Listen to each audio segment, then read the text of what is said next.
yang digunakan adalah mesin digital boleh ya.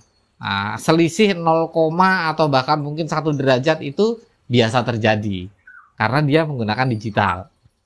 Nah, bagaimana supaya suhu itu kemudian betul-betul real? Nah, yang kita perhatikan adalah bukan hanya indikator yang ada pada mesin inkubator itu saja, tapi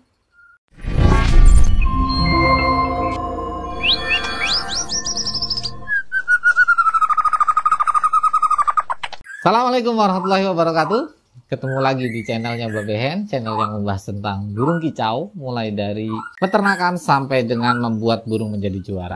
Kali ini Babehen akan membahas cara mengkalibrasi atau menyetarakan suhu inkubator untuk menetaskan telur burung beranjangan. Kemarin Babehen sudah sampaikan bahwa suhu ideal untuk menetaskan telur beranjangan pada mesin inkubator itu adalah 38 derajat bolo. Dan kemudian kelembabannya itu kurang lebih 60 bolo. Biasanya mesin inkubator itu selalu akan ada indikatornya di luar mesin itu bolo, untuk menyetel suhu. Jadi suhu yang nanti kita harapkan itu bisa sesuai dengan ruangan. Cuman kadang-kadang bolo, indikator yang ada pada mesin inkubator yang di luar itu bolo, itu kadang-kadang selisih atau tidak sesuai, tidak sama dengan suhu real yang ada di dalam ruangannya. Kenapa bisa begitu? Ya mungkin karena memang yang digunakan adalah mesin digital bolo ya. Nah, selisih 0, atau bahkan mungkin 1 derajat itu biasa terjadi karena dia menggunakan digital. Nah, bagaimana supaya suhu itu kemudian betul-betul real?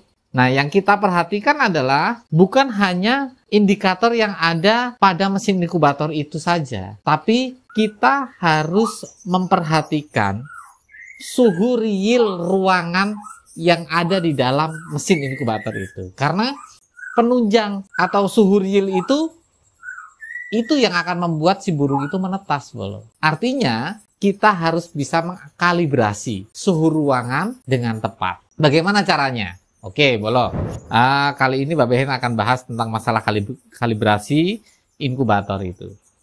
Apa yang kita gunakan untuk mengkalibrasi suhu real ruangan inkubator itu?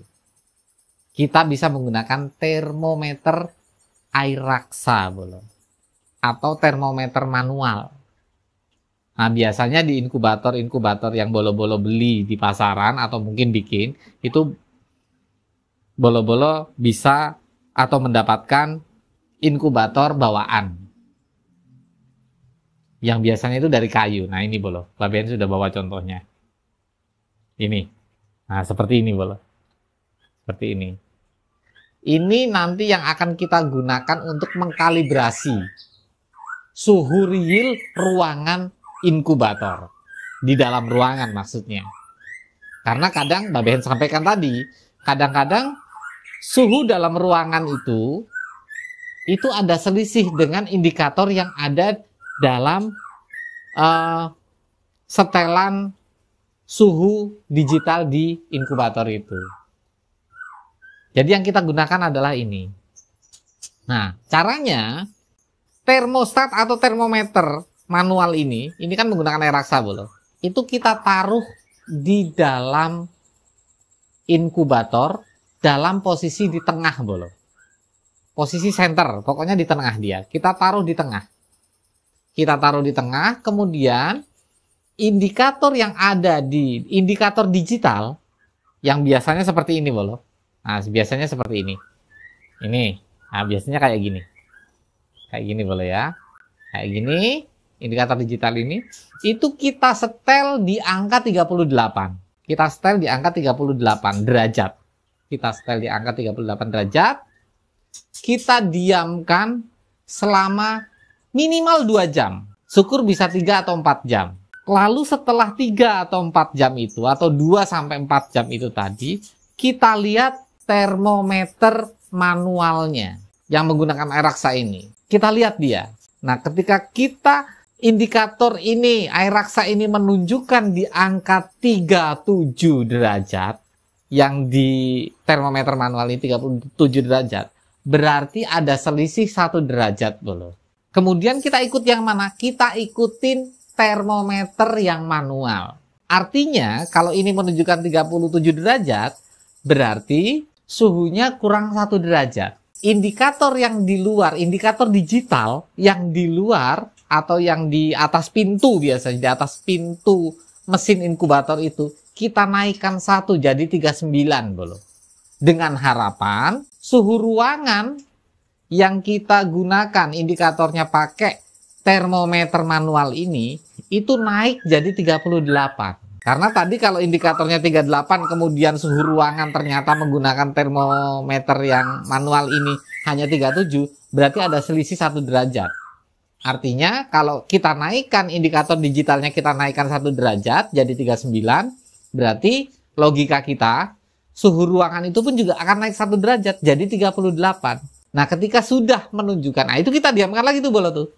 Kita naikkan 39, indikator digitalnya kita naikkan jadi 39 derajat. Kita diamkan lagi 3 jam atau 4 jam. 2-4 jam deh kurang lebih.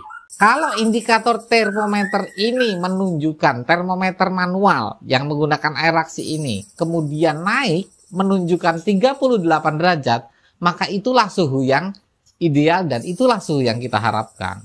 Artinya indikatornya punya selisih 1 derajat antara yang manual dengan yang digital. Kita ikut yang manual. Nggak apa-apa yang di digital itu 39, nggak ada masalah. Yang penting suhu real dalam ruangan itu 38. Banyak kasus seperti itu. Artinya banyak sekali mesin-mesin inkubator yang menggunakan sistem otomatis atau digital, itu suhu ruangan dengan indikator digitalnya ada selisih. Nah, kita siasatinya dengan seperti ini, Bolo. Cara kalibrasinya seperti itu. Sampai sini sudah paham ya, Bolo ya? Mungkin sudah bisa mencerna. Kayak gitu. Berikut selanjutnya seperti itu. Pokoknya kalau misalnya suhu ruangan itu, kita bagaimana caranya suhu ruangan yang menggunakan termometer manual ini 38. Jadi kita ikutin yang ini. Kalau selisihnya 2, ya kita naikin 2. Kalau selisihnya 3, nggak ada masalah. Yang penting ruangan realnya, suhunya tetap kita dapatkan di angka 38. Oke ya, boleh ya. Sampai sini sudah ada gambaran ya. Terus yang selanjutnya kelembapan. Nah, kelembapan ini biasanya mengikuti, boleh. Kelembapan cara mengkalibrasinya seperti apa? Sama. Di digital kita sudah punya masternya dulu. Jadi kalau menunjukkan angka 38 derajat, maka kelembapannya kita minta di angka kurang lebih sekitar 60 kelembapan. Nah, kalau kelembapannya itu di sini kan nanti akan terlihat. Kelembapan itu ada digital seperti ini. Ini akan terlihat nih, kelembapannya berapa. Nah, kelembapan ini kita taruh di tengah juga sama dengan kayak gini. Ini termometer digital ya, ini yang termometer manual. Itu kita taruh di tengah juga sama, misalnya begini. Nah, kita taruh begini nih, di dalam ruangan inkubator, ditaruh di tengah juga. Kita lihat indikatornya di sini. Jadi, yang angkanya besar, itu adalah menunjukkan kelembapan. Kalau kelembapannya masih di angka 50, maka kita naikkan. Supaya naik minimal 55 sampai 60 lah. Tapi idealnya di angka 60. Bagaimana cara menaikkannya? Itu dengan pertambahan air, Bolo. Jadi, setiap inkubator akan kita kasih air dalam cepuk atau dalam nampan atau dalam apa sajalah. Yang penting ada tempat airnya.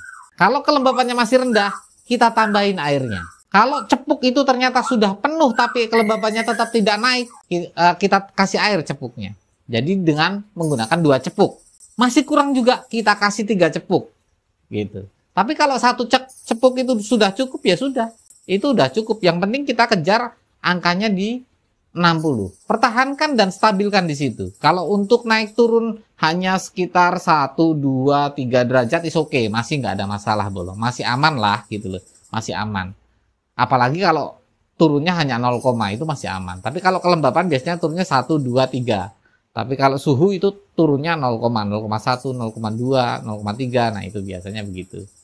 Nah, yang penting pengkalibrasiannya seperti itu. Diamkan dulu, jangan digunakan dulu selama 1 hari penuh. Jadi posisikan, stabilkan dalam posisi 1 hari. Ketika 1 hari atau mungkin 1 hari 1 malam, itu dalam posisi yang sudah stabil, angkanya tetap di angka suhu 38, kemudian kelembapan di angka 60 atau 59 misalnya, itu berarti kita sudah ketemu. Baru ketika itu sudah stabil, telur baru kita masukkan ke inkubator. Dan itu insya Allah harapannya mortalitasnya kecil sekali. Dan daya tetasnya bisa 90% lebih. Akhirnya produktivitas kita juga bisa bagus. Oke, kali ini sudah agak paham ya mungkin ya. Nanti kalau misalnya masih belum kurang jelas, boleh komen-komen di komennya di YouTube-nya Babehen, boleh juga langsung WA ke nomor WA-nya Babehen. Oke, Bolo.